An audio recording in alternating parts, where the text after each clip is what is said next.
Hey y'all, welcome back to Chatting with Coach Amy. Today I'm with Cyndy, Kafir. How Keeper. do you say it? Oh, it cracks me up when people say kefir as in the dairy product and they say kefir. And I'm like, why y'all saying it like that? Because it's German and we're Southerners and we don't get it. Oh, I wanted to show you this. It says being Southern is my superpower. That's hilarious. Oh my gosh, I love it.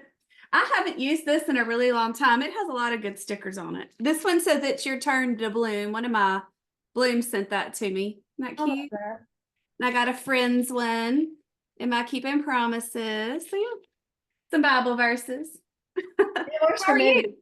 How are I'm you? wonderful. I'm good Good. this morning. I'm okay. I'm better. Yeah, Better. you look better this morning. Yeah, yesterday was rough. Yeah. But the doctor got me some.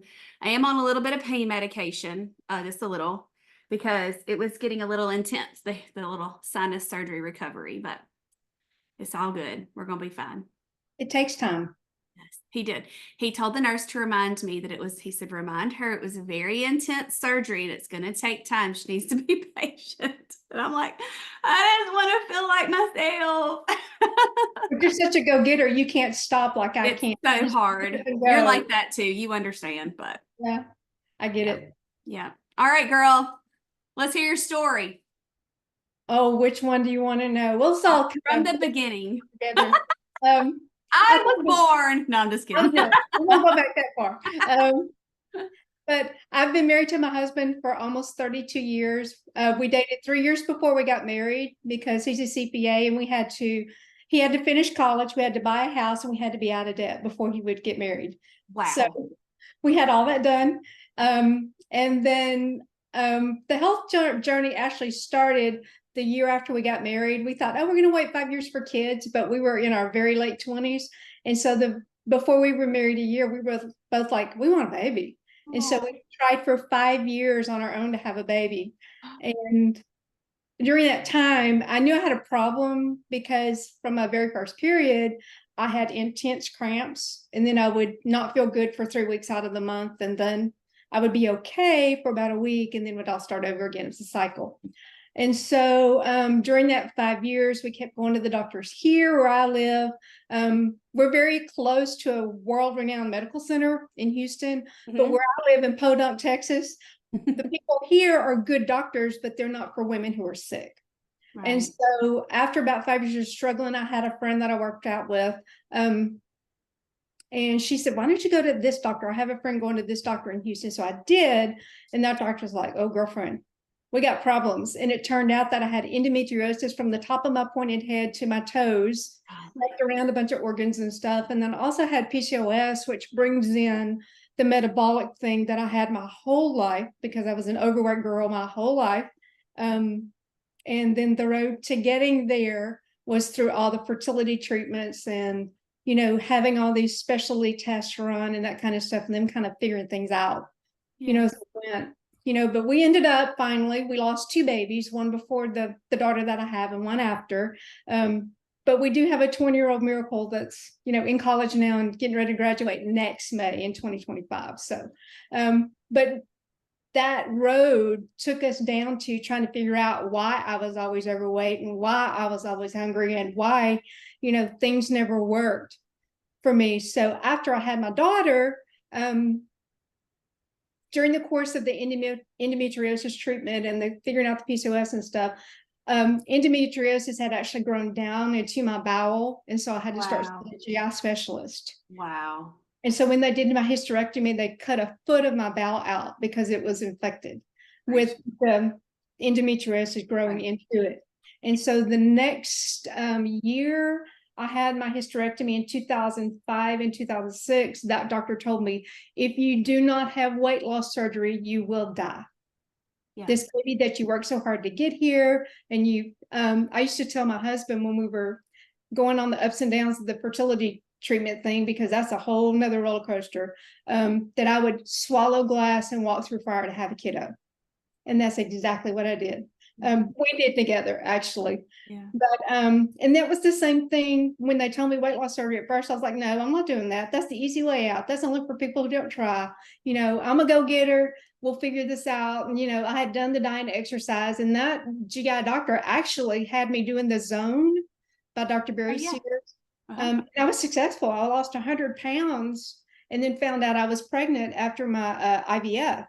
And so Wow. it was amazing, that I lost that weight, but the Zone was very restrictive. You had Mhm. to make sure that 40-30-30 balance was there, and all that kind of stuff. It was craziness. And so when he told me weight loss surgery, I was like, no, no, no. So for 3 months, I fought with that doctor, and he finally said, you know what? I'm gonna say it one more time. You're gonna die if you don't do this, because your Wow. body's just such a mess. And so in 2006, I had it done, and it was when the FDA had approved the lap band. I had lap band done. I did so good for like 9 years. I was telling you yesterday, Yeah. my doctor used to call me his star patient, his Oh, poster child, because I yeah. lost 123 pounds, Yeah. which is unheard of for the band. Most weight loss surgery, people don't realize, they don't promise you're going to lose all your weight. You'll lose a certain percentage. So at that time, the band was like 65% of your excess weight to try to get you to a normal BMI, or one Right. that's just slightly overweight. Right.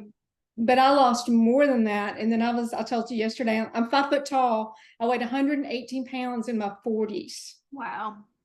a little small for that age. Yes. But I have never been athletic in school, because I was picked on because I was so big, and they didn't make clothes now like for plus size women when I was Yeah. a kid. That was a whole nother deal. I turned to being a good student, and people didn't know I was funny because nobody really, talked to me except for my close friends. And then I was in band. I was a music major when I first went to college. I was going to be a Really? director. Yeah. Musical education. And then I got all the way to student teaching. My dad, I was like, told my dad, I love being a teacher, but I don't want to teach band. He said, you know what? The first 5 years are on you. If you graduate from college, the rest is on me. The Right. first 5 years was on me. The next however many years when you graduate is on you. So Yeah. uh, anyway, so people didn't know anything about me really. Right. But so I had never had the freedom of being that small. And it was like Christmas every single day. Wow. And I began to be a runner. I told you, I ran, and I got to where I ran races. I was running 35 to 40 miles a week, but I didn't realize that I was torching my adrenals. I started, the closer I got to 50, I started getting up in the middle of the night with night sweats and just couldn't, get going and all that kind of stuff. So my general practitioner said, sounds like your cortisol is bad. Let's check it. And when he checked it, I had no cortisol in my system at all. Oh my goodness. Yeah, it was. And of course, I'm an overcomer. So I was like, I'm just tired. I just need to sleep more. So he told me, you can't run like that anymore. You just can't do that to your body. So, and that was about the time also when my first weight loss surgery said, see ya, checked out on me, because the band, they didn't know it when they approved it, because the studies had only gone out to about 5 years, that a lot of people, and even though I was not overeating, I was not stuffing it full like a lot of people do. My esophagus was, when I would swallow, looked like a martini glass kind of. Wow. And so food couldn't go down. And so it Wow. was back up.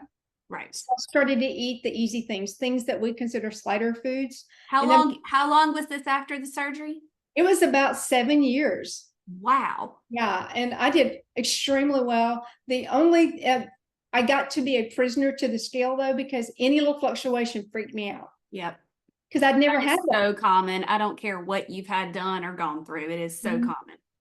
And yeah, the scale becomes a master, and then you bow down to that. Well, you have to decide who you're gonna, which master you're gonna follow. Mhm. And so Pitch the scale, y'all.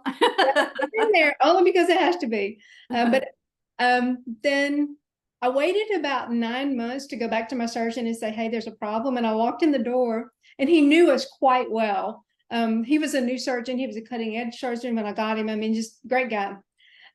He said, how long you been puking? I said, oh, can you tell? He said, yeah. I said, and they have this thing called a fluoroscope. You go and stand in front of it, and they can see your surgery to see what it looks like. And they make you swallow to see how it's working. Wow. And so we went and did the fluoroscopy, and he was like, yeah, you got a problem. And so when they got in there, he said, I got to undo my own work, but we still need to keep you with this surgery. So do you want bypass or do you want a sleeve? And I was like, I ain't bypassing nothing. Yeah. You know, we put all that together for a reason and to stand that way. So I had a sleeve in 2015, and I've been chugging along ever since until about 6 months ago. Yep. I'm almost 58. I'll be 58 in a couple of weeks. And it was like I started the hormone thing, you know, gaining weight in the stomach area and all that kind of stuff. And come to find out, one of the things that they had been toying with the whole time during the fertility treatments was my thyroid. They never could find the culprit with my thyroid. I even did this nuclear test where I had to swallow this isotope, and then they followed it through my body. But my new nurse practitioner who does my bioidentical hormones said, hey, your T4 is like almost non-existent. It's really, really low. You're hypothyroid. Yikes. Wow. Yeah. So we started treating that. And then we're still working on it, but still wasn't resolving the issue. And the weight was starting to creep up, which, me being an expert on me now, knowing everything I know about how my body works, I knew something else was going on. And so I started reading about the GLP-1. My daughter actually has PCOS and is on semaglutide for the PCOS because her blood sugar was 60 when it's supposed to be about 19. And so they're like, oh, you know, we need to stop this in its tracks. Right.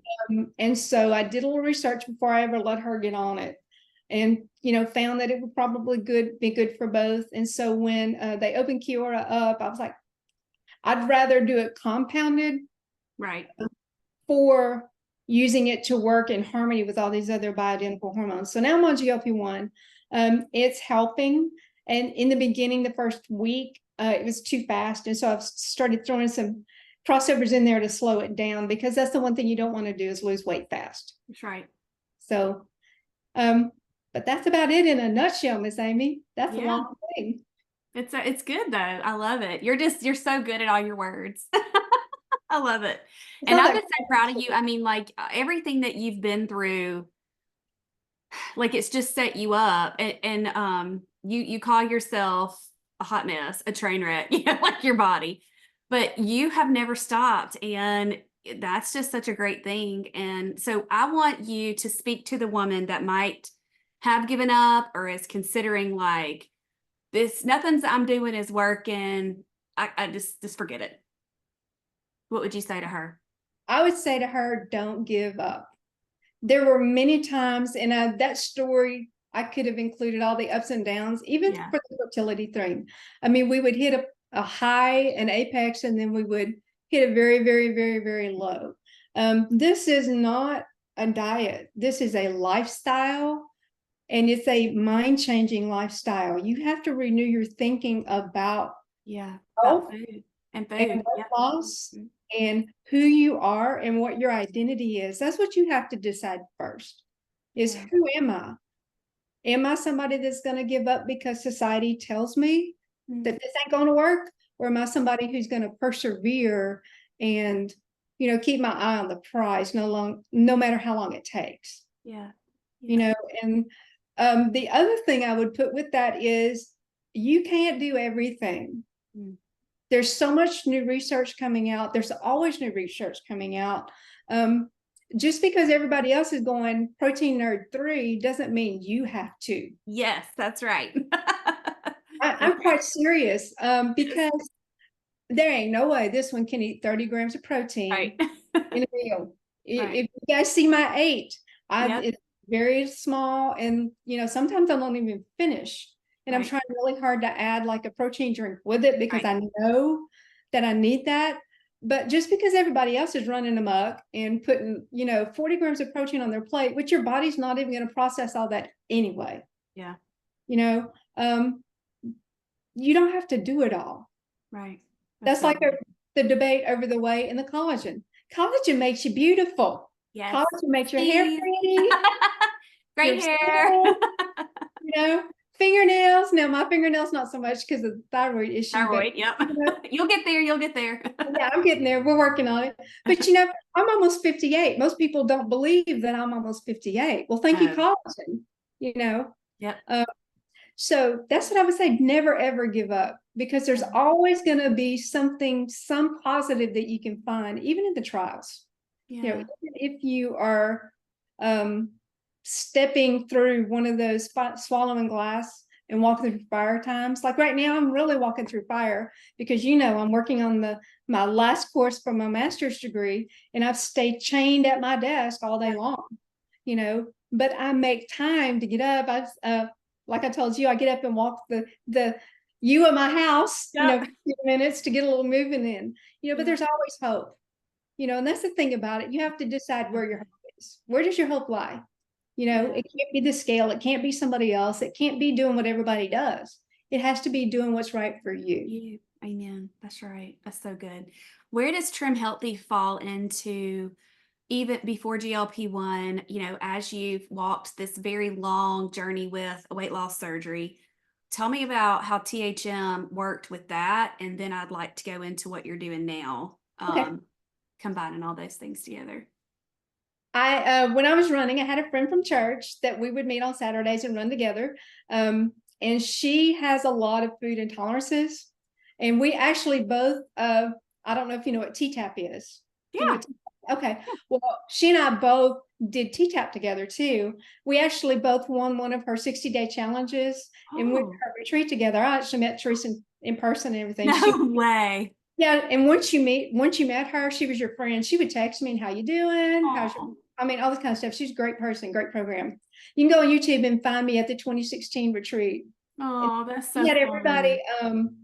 you would have to introduce yourself the first like 4 hours of the retreat. Everybody got up there and introduced themselves, and it was, you know, a long spiel kind of thing. But anyway, so Carrie had been going to a chiropractor because she couldn't figure out her food intolerances.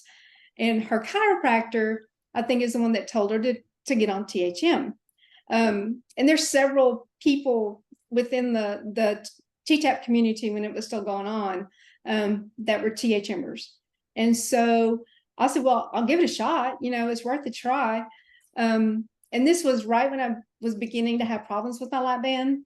And so I started out, I got the book. I'm a voracious reader and started reading, and was kind of intrigued by the idea. I had done something similar, but it was more on a training level. There's another system out there that suggested, separating fuels, but Yeah. it wasn't quite to this depth. Right. And so I started doing it, or I thought I was doing it. And so when I had my second surgery, when I had the sleep surgery done, things were moving kind of slow. And so I thought, okay, I'm going to do this THM thing with this new surgery because it's moving slow. But when you have to have a revision, a lot of times it does move slowly. Right. And my doctor, as great as he is, he's a great surgeon. They didn't offer a nutrition program. They just had you meet. Really? Yeah, they had you meet with a nutritionist twice, and she would tell you what carbs not to eat, how to eat low fat. And I'm thinking, I knew then that fat was good for you, certain fats. And so I was like, Right. that's not fitting the bill. So they didn't provide that. And so I started doing THM, and all of a sudden I looked down and the weight that I had gained, and I had gained like almost 90 pounds back when my band failed, was just gone. Wow. And I wasn't running, I was just walking and lifting light weights, and that kind of stuff. So that's how I initially started with THM. And then fast forward, Wow. yeah, it was, I've been up and down a lot, but that just speaks to my perseverance. Yeah. Oh, you got it, girl. You win the award. I think I'm hard-headed. it's awesome. It really is. I'm hard-headed. But then what I'm doing now is, well, back up just a little bit. I thought I was doing a really good job with THM. And then I started looking at coaches and getting a little more involved in some of the groups that are outside of the main page. Right. And I had done a couple of challenges with some other groups. And then I came across your challenge for the holidays and went, I've tried this coach, I've tried that coach, I've learned some things, but it's still not quite where it needs to be.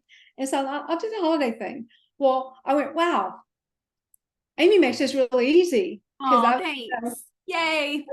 yeah, I mean, some of those other coaches, okay, here's this menu, you have to cook all this food. And I'm like, ain't happening here. I'm in graduate school, not cooking all that. Yeah, For two of us, one of us, which is not a trim healthy eater, and right. Bless him. I'm telling you, um, well, his mama raised four very picky boys. I mean, come on now. She would cook a meal for each one of them. It was crazy. Oh my word. Yeah, she would make like a pot roast, and then this one doesn't like corn, so I'm gonna make him mashed potatoes. This one won't eat potatoes. I'm like, Oh, bless her. That's uh. not how we do things in Southern and Healthy Coaching, everybody. She was no, I'm not gonna say that because that's no, never mind. She was from the Northeast. We saw things differently. Yes. And that's okay. Yeah, and that's okay. And at the end, when she was after she had her strokes, right before she passed away, for the last like 3 years of her life, this little face took care of her. So, Yeah. she had to do it my way then. I love it. She was diabetic. She was wanting to eat ice cream. I'm like, Mom, you can't eat ice cream. Let me make you some sugar-free ice cream. But it doesn't taste like Bluebell. I don't care. Shut your mouth and just have this. Yeah, just eat this. She would fight with me, but that's okay. I miss her. Anyway, so I realized that I had pseudo been doing THM, and I Yes. knew that because I'm a reader and I understand what I read, and I'm a retired English teacher, so it makes sense. I critically think about everything. I understood what I was supposed to be doing, but it's different than seeing it in action. I understood the different kinds of S's and the different kind of E's and that kind of thing. But then went, oh, but the way you teach us to do it, you fine tune it. We don't have to worry about all that extra stuff. Thank you. So it was easy to do. And like, I love the live in the kitchens because that gives me ideas for the week. My problem right now is paring it down for the two of us. Right. Because I don't want a bunch of stuff left over, and I don't want it in my freezer, because if I put it in the freezer, I'll throw it away in a year because I didn't eat it. And I don't want to, I want to be a good steward with what I have. So Absolutely. yeah. So like shrimp train soup, I like the Italian version, but even making a quarter of it, I gotta, It lasts forever. Farm it out to other people. Would you like a container of soup, ma'am?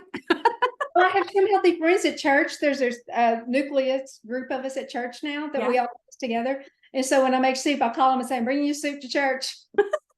And they're like, So good. I'm really hoping that you'll come to the retreat in November so I can put you on a cooking task. I like to cook. That was the other problem. You can bless us.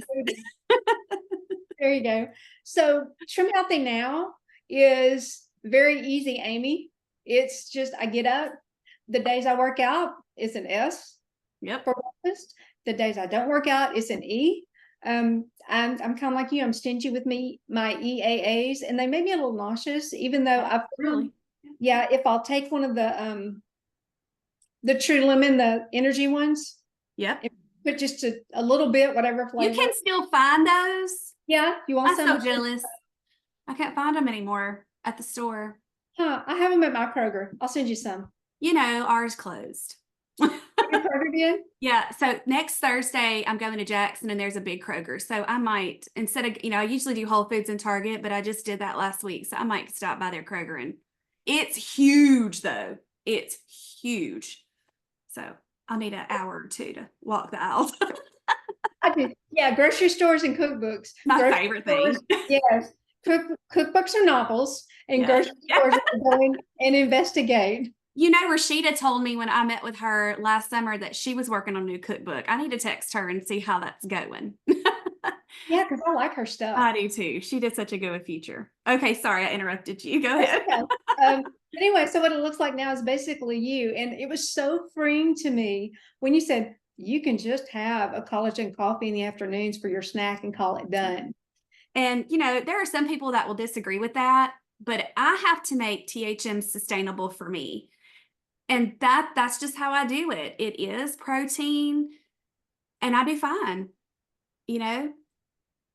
Well, I run into, because I get busy and I forget. Like yesterday, if you look at my fuel pool snack was so close to my dinner, my crossover dinner, because I'm in here working, trying to get this thing done for my degree. And I just flat out forgot.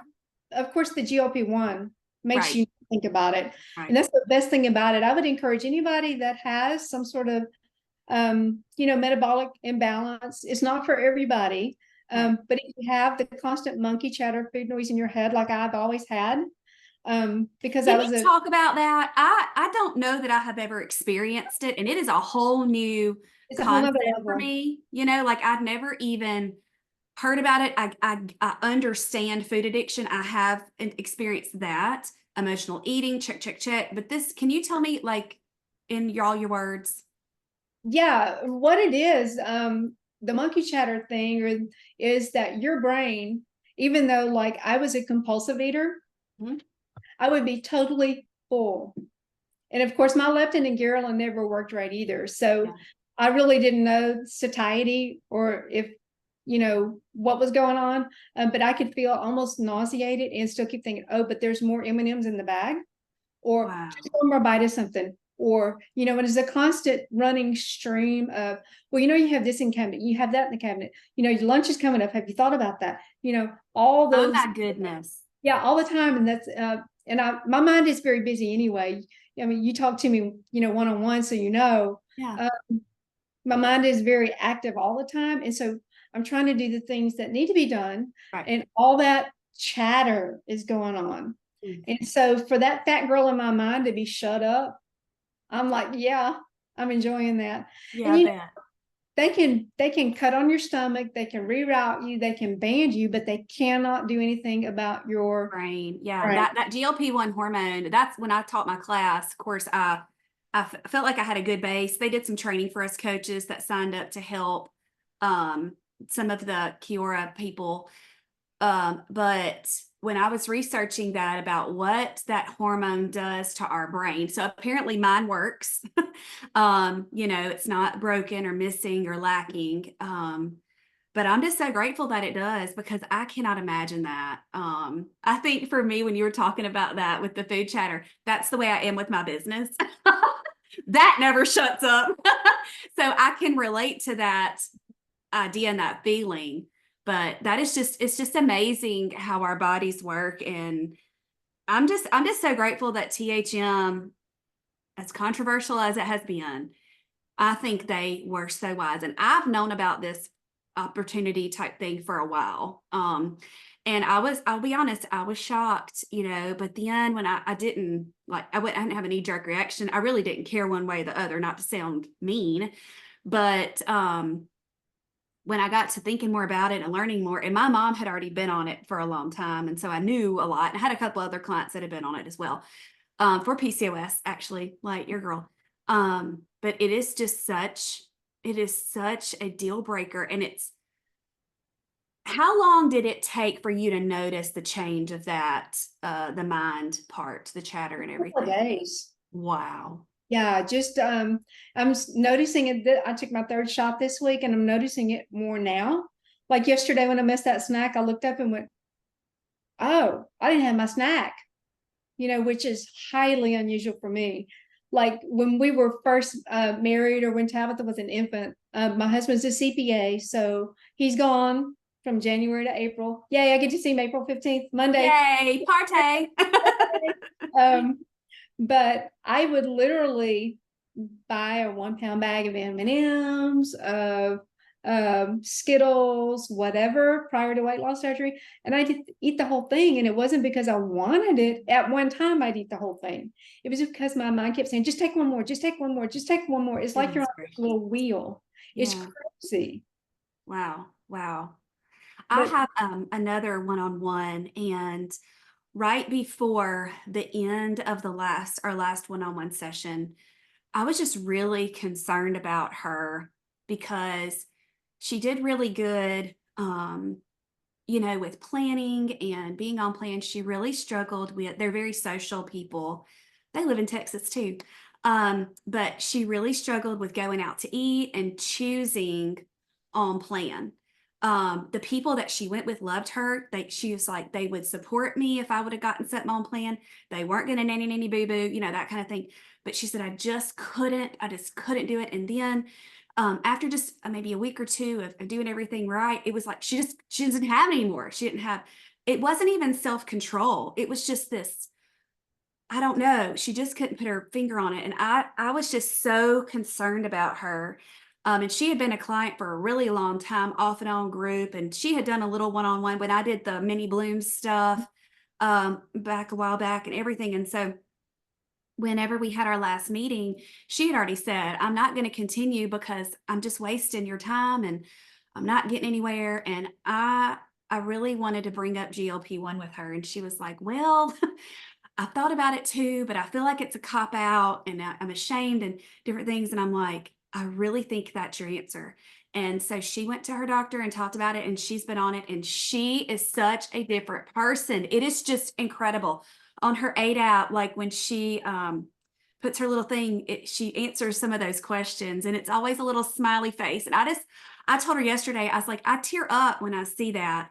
And she is struggling a little bit with not being hungry in the morning.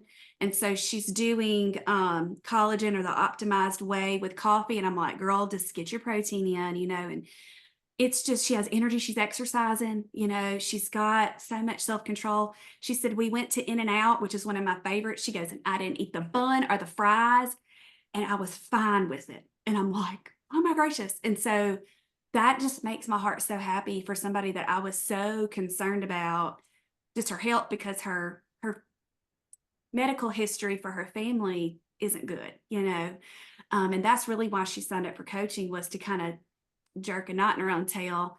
And then even with everything that I was offering and giving and supporting, it just wasn't enough. And so I'm so grateful that she was able to do it. And I feel like you are experiencing that as well. How about your daughter? Do you feel like she's experiencing that? Oh yes, in fact, she's 20 years old, and she doesn't want to hear and from the time she was born, knowing my medical history and all of this is hereditary and all that, I trained her from little bitty. I think I told you one time when she was little, she had to eat her vegetables before she got anything else on her plate to get her to like vegetables, Right. But when they get away from you and go off to school, it's a I whole know. different Yep. thing. And her PCOS didn't really show up until she went to college. And so now that she's Did on she it, struggle with weight as a child or teenager? oh, her dad is very tall and thin, has always And been. you little self, you so little. We look like Mutt and Jeff. He's 6'2" and I'm 5'0". So I love it. he thought I was lying when we were first dating about being 5'0". And then I showed him my driver's license. He was a police officer when I met him. So Really? so I showed him my driver's license. He was like, "You really are 5'0". I said, "I told you." I love it. Oh, he's a hot mess too now. He's the king. But anyway, back to Tabitha. She in the beginning, she was just reaping the rewards of the GLP-1 therapy. And now she's coming to me going, Mom. In fact, she calls me every day after, when she gets up, when she's getting ready to go to class or go to work. And then she calls me when she picks up her food. And so she'll come and say, Mom, look, I got a THM salad today at the market. Oh, A side salad with a boiled egg and tomatoes and lettuce and a little bit of ranch dressing. And I said, well, what kind of other protein are you going to add? She said, I got that Canadian bacon in my refrigerator. oh, I love it. We're getting there. She's starting to Getting there. realize. Yeah. And what I keep telling her is you can take this medicine. And I feel like I'm going to be one of the ones that will have to take a maintenance dose once we get me where I need to be, just because of all the Well, stuff you that, have a lot of, things that are broken. I yeah, mean, for lack of a better term. it's true. And they can only remove so many parts, Right. so That's right. it, the blood sugar thing is familiar. Both my parents, type 2 diabetes. My dad has heart issues. My mom, had several issues. So it's not a far cry for me genetically, but I also think, and I think I told you one time that my mom was pregnant with me, they were doing the DES. And so Yes. I wonder if she was given DES during her Yes. pregnancy with me, because I'm the only child. I have two older sister and younger sister that has had these health issues. Wow. So it makes you wonder. My It does. sister, I'm with you on that. I'm with you on that. That's so mercy. Yeah, my sisters would get pregnant and wouldn't want to tell me. Oh, bless My them. youngest sister got pregnant. Her kids were 13 and 11, and she got pregnant, and she wouldn't tell me for like 4 or 5 months. I said, "Sister, I can tell you're pregnant. You can tell me, it's Oh. going to hurt me." What's it But, like having sisters? I have two brothers and they're twins, so they're like best friends. when we were growing up, my oldest sister has always. Well, let me explain. Twins are a little different, but when you go through the pecking order of siblings, oldest to youngest, that there's a joke that I tell that the first one, mom and daddy, that was their experiment. They wanted her to do everything. Right. They wanted her to try everything, be the perfect child. Number two comes along, well, they're still working on their experiment. So number two is just kind of there, and they change your diaper and feed you and keep you comfortable. Uh-huh. And by the time they got number three, number one had worn them out so bad that number three did whatever she wanted. So number two in the middle, this is why we middle children are the way we are, is because nobody paid attention to us when we were younger.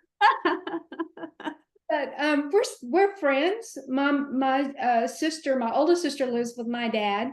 Okay. Which is good right now. And her two kids live with my dad. With my mom having only passed away a couple of years ago. My dad's 82 and has some health Okay. problems. So it's good that she lives there. My youngest sister actually lives in Tennessee. So when we go to the conference this summer, she can come pick me up from the airport. I haven't seen her. Oh, So good. That's so mountains. sweet. And her youngest child, she had 3 children. Her youngest child, well, her middle child was bipolar. Okay. And then her youngest child is physically handicapped. Oh, bless. And so, but that girl, you want to talk about perseverance? That girl, they told her she would never walk. She was born and her legs were folded Indian style. Wow. And so, but they started doing therapy on her upper body when she was like just 9 weeks old. They started, so she can open anything. She's always been we could never keep her out of stuff.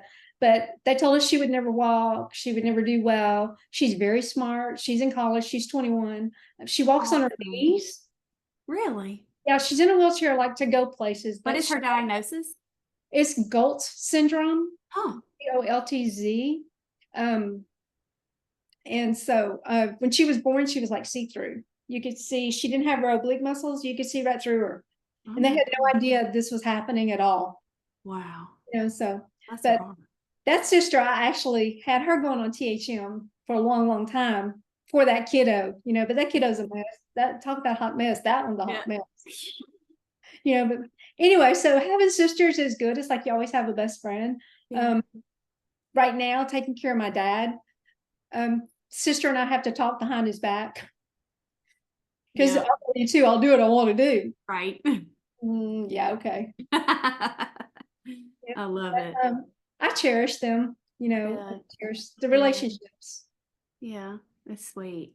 Wes's sister is 10 years younger than us, and she was very young when Wes and I started dating.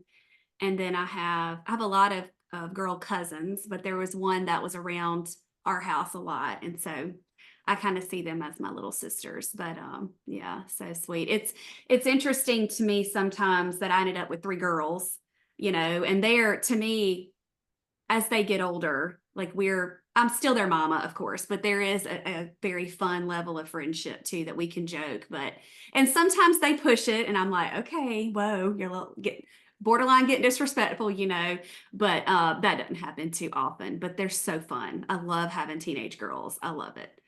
It's a new experience, but I do love it. But it's, having a 19-year-old and a 7-year-old is crazy town.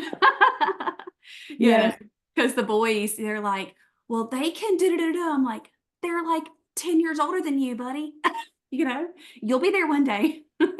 Don't push it. No, Just don't. Oh my gosh. No, don't. enjoy it. Oh my gosh. Okay. I wanted to ask you one thing. How, I know you're very close to the Lord. How would you feel like your relationship with God, how did it carry you through all of these years of just pushing through and keeping up with everything, that kind of stuff? Well, going back to the whole fertility thing, we changed doctors, reproductive endocrinologist in the middle of it. We didn't realize we were in the Cadillac clinic in Houston. Every time we walked through the doors, it was $600. Well, we didn't have that kind of money then. I didn't realize my husband was refinancing cars in the house and stuff all the time to keep us going, as far as doing the fertility treatments, because it's Yes. very expensive. Bless him. And it was something we both wanted. And, you know, just a word about my honey, he never said no through the whole thing. Through this health journey, he's never said no. Give him a big old hug for me, okay? I will. You know, the GLP-1 thing, when I talked to him about it, he was like, if that's going to keep you healthy, do it. Yeah. So What a anyway, blessing. we I was raised in not to tout denominations at all, but it plays into the whole thing. I was raised a Southern Baptist, of course. Where I live, that's Yeah, me too. main Yeah. thing. His parents were from New Jersey. He was born in New Jersey, but moved down here when he was like a year and a half old. And they were evangelicals. They were Lutherans. And so when we decided we were going to get married, then we started going to his church, which was not a Baptist church. Right. And the teachings are quite different there. They are, yes. We were there for a while, and I kept saying, you know, this just doesn't feel right. This church, you know, we're not teaching enough the word, you know, and all that kind of stuff. Well, that was all he knew. So when we switched doctors, and she told us we should have never been doing inseminations, we should have always had been doing IVF. So those 7 inseminations we did, all that money, all that time, all those drugs I'd pumped into myself, you know, I feel like I'd been sucker punched. So at that point, we were still praying. We didn't pray that much together, but we started praying together more then. And then we started our IVFs, and we did 3 cycles unsuccessfully. We started a 4th and had to abandon. The 5th one, we decided we were going to read the book of First John to and from the doctor, because she was in Houston. So every time we went to the doctor, we read First John on the way there and on the way back. And it started to strengthen our faith. The reason God made us wait is he had it already answered our prayers, but it was, you got to wait because y'all need to grow up a little bit. Y'all need to mature as Christians first and really understand, you know, what it means for me to be with you. Yeah. And so at our weakest point, he showed up big time, you know. So we have grown. We've changed churches. Tabitha was 2, so we've been at the church we're at now for 18 years. But my husband has really grown in the Lord, and I'm very thankful for that. Like, I started listening to this app called the Daily Audio Bible about 4 years ago, and you listen to the whole Bible in a year. Wow. Ooh, tell me that again. Daily Audio Bible is called DAB. You can either access it on your mobile device, or you can do it online, either one. But these guys are from Tennessee. The people's names are I love Tennessee. Rodney Hart and Jill Parr. Jill Parr used to be a Christian music professional, but he's a pastor, and his first job was in the music industry. And so he decided that his calling was to share the word of God. And so 19 years ago, he started just podcasting the Bible every day. Wow. And then it's grown from there. They haven't So is it him reading it? He reads it. His daughter and his wife take turns reading a chronological version of the Bible. Really? Their son Ezekiel, their last son, they have 5 kids. Their youngest son reads and they call it DAB Kids. So he reads like for 3 minutes for kids. That'd be good for your boys. Yeah, thank you. This is awesome. Yeah, it's great The stuff. Bible app, I don't know, it's called something else. But anyway, it's just so many clicks to get to where I need to be, and then I mess it up. And so I'm going to try this out. Well, this actually is just it lists the day. You just click on what you want to listen to. I listen to both, just Brian reading the Bible, and it's kind of like the liturgy. You get Old Testament, New Testament, Psalm, and Proverb every day, and then China and Jill read through the Bible chronologically, and each week they change versions, so they're not just staying with one version either. Yeah. So, cool. anyway, I started listening to that, and I've listened to it for about 4 years, the whole way, even on vacation and stuff. I just pop my AirPods in, but he started listening to that. I didn't know it. And so now every morning when we get up, I have to put heat on my eyes, and that's a whole nother thing. But I sit on the couch and I listen to it. So he has started eating his breakfast sitting on the couch so we can listen to it together. That's so sweet. God has really brought us a long, long way. And I know that he's been with us the whole time. Sometimes it was hard to see that. Like I would get really mad and frustrated, Yeah. but he's been so good the whole way through. I mean, Tabitha, statistically, with the things that went on with my pregnancy, not only did I have a hard time getting pregnant, a hard time keep staying pregnant. Yeah. Yeah. Statistically, she shouldn't be here, but she's 20 years old now. So, Yeah. you know, Well, I get to meet her. She's coming. She's gonna stay with you, right? yeah, she's going to the hotel. Okay, So good. yeah, I'll Good. get to meet her. Good. She'll be working on school. She's got one more psychology class to take, and then spring and fall. I mean, fall and spring next year is just her clinicals and all that stuff. Yeah. So Good. Oh, that's so awesome. That's so she's a awesome. great kid, you know. I'm sure. I'm sure. That's so awesome. Well, girl, thank you so much. I know this is going to bless so many hearts. I know I love talking to you every week. So, so good. And I just want to tell you how much you blessed me. You really have. You're always so kind, and using the word compliment isn't what you're doing, but it's so encouraging and uplifting to me. And I really appreciate it. I've already cried once with Jessica's. I recorded a podcast early and I was crying. You just still make me cry too.